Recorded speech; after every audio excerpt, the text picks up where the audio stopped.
Welcome to Nikita kitchen. आसतु आज आम पूरा तुला भली नरम चितौ पिठाटे बनैबा। देखंतु पिठाटी केते नरम होईची एवं केते सुंदर भी देखा जाउची। पछपटे जमा भी पोड़ी जाई नहीं एवं खाया पाई पूरा टेस्टी लागिबो। सेमिति परफेक्ट चितौ पिठाटे बनैबा।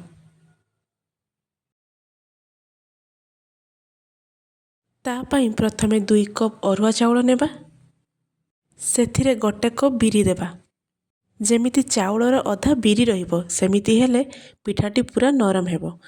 तापरे बिरी चाउल को भल भाबरे धोई 6-7 घंटा पाई बतुरई सेमिति छाड़ी देबा। देखंतु 6-7 घंटा पर बिरी चाउल भल भाबरे बतुरई जाईछि। तार मध्य गोटे पेस्ट बनै नेबा।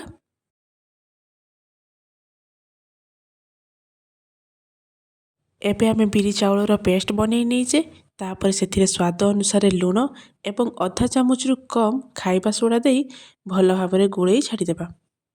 देखंतु बेटरटी बेसी पानी करिवे नहीं कि बेसी गाढ़ करिवे नहीं।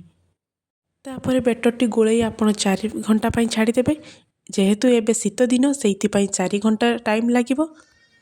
गरम दिन रे बेटरटी को 2 रु 3 घंटा पाई रखिबे। तापर गोटे चामच मेथी को भल भाबरे धोई 15 रु 20 मिनिट पाई भिजेई सेमिति छाड़ी देबा। 15 रु 20 मिनिट परे किछि नडिया एवं सेई मेथीर भल भाबरे गोटे पेस्ट बनैबा एवं आमे जो बेटर बनैथिले सेथिरे देई पुणी अध घंटा पाई सेमिति छाड़ी देबा।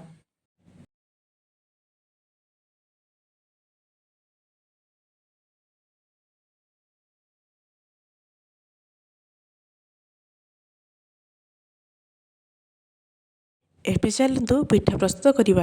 प्रथमे गैस रे गोटे कढ़ई बसिबा। तापर सेथिरे गोटे चामच रिफाइन तेल देबा। जदि फास्ट पिठा बनैला बेले जदि तेल टिके देबे ताहले पिठाटी लागी जिवो नाही। सेइथिपाई मु गोटे चामच तेल देइथिली। तापर 2 चामच बेटर देबा एवं घोड़ोइटी घोड़ेई देबा। 2 मिनिट परे देखिबा पिठाटी भल भाबरे फुली जाइतिबो एवं भल भाबरे पिठाटी मध्य होई जाइतिबो।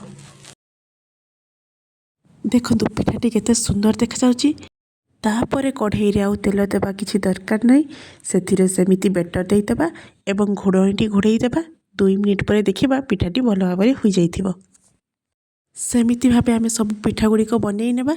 जदि आज रे वीडियो आपण मानकु भल लागितिबो तेबे मो चैनल को लाइक शेयर सब्सक्राइब करबा को जमाई भूलिबेनी एवं कमेंट रे जणाइबे केमिति लागिला।